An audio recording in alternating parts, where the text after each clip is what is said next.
teacher Mylene. So for today's video, we will talk about the how to convert radian to into degree measure and vice versa. So this is the basic thing or topic when you are studying and circular function and trigonometry. So let's have a 5 example. So we have here 3 example of how to convert each degree measure into radians. So before that, first we need to review that the one circle is equivalent to 360 degree. So we should know that the value of 2 pi and radian is equal to 360 degree and 1 revolution. So and our pi, since our 2 pi is 360 degree, so our pi is half of 2 pi. So therefore, pi is equal to 180 degree. So let's start in number 1. So as you can see, the question is convert its degree into radians. So all you need to do is to multiply by pi over 180 degree. When we have a fraction, like for example, 2 over 4 multiply to 1 over 5. So what we did, we're going to multiply the numerator and the denominator. So since our question is 30 multiplied to pi over 180 degree. So all you need to do is to convert this one. And then we're multiply 30 degree and pi, and 1 multiply to 180 degree is the product is 30 pi over 180.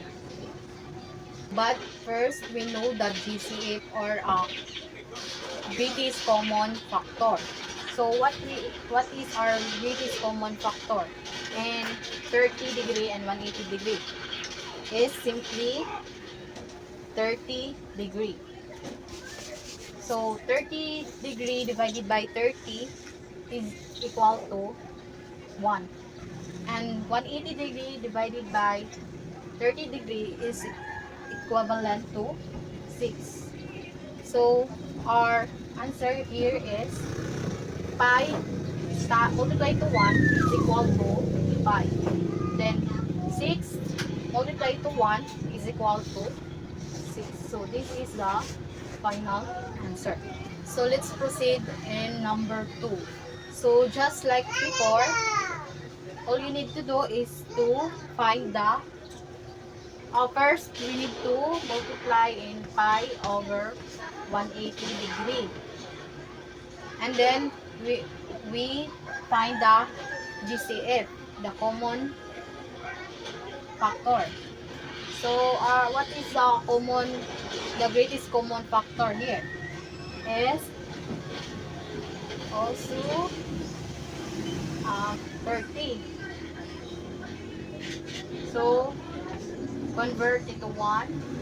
60 divided by 30 is equivalent to 2. Then 180 divided by 30 is equivalent to 6. So our final answer is 2 times pi is 2 pi.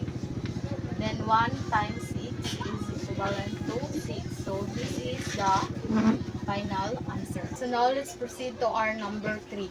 So our number 3 is 45 degree. So simply multiply 2 pi over 180 degree. So then convert to 1. Then multiply, or no, we need to find the GCF, the greatest common factor. So what is the GCF here? So the GCF here is simply 45. So cancel, divided by 45 is equivalent to 1. Then 180 degree divided by 45 is equivalent to 4.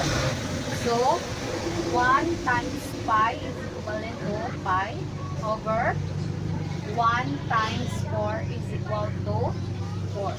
So this is the final answer.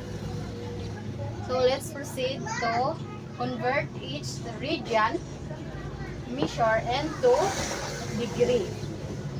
So let's proceed to our item number 4 and item number 5. So the question is, convert each radian, measure, into degrees.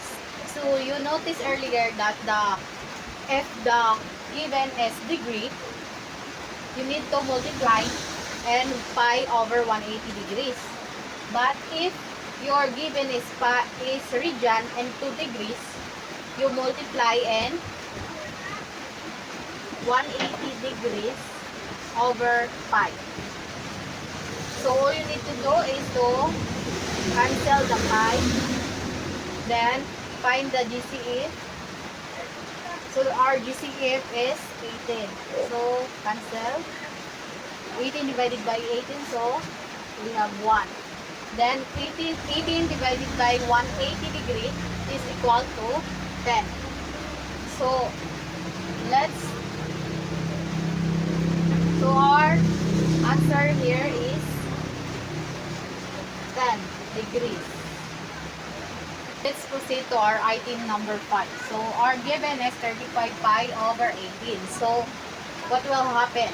So all you need to do is to multiply in 180 degrees over pi.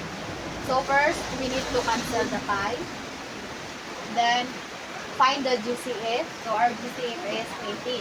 So cancel is equivalent to 1. Then 180 degrees divided by 18 is equivalent to 10.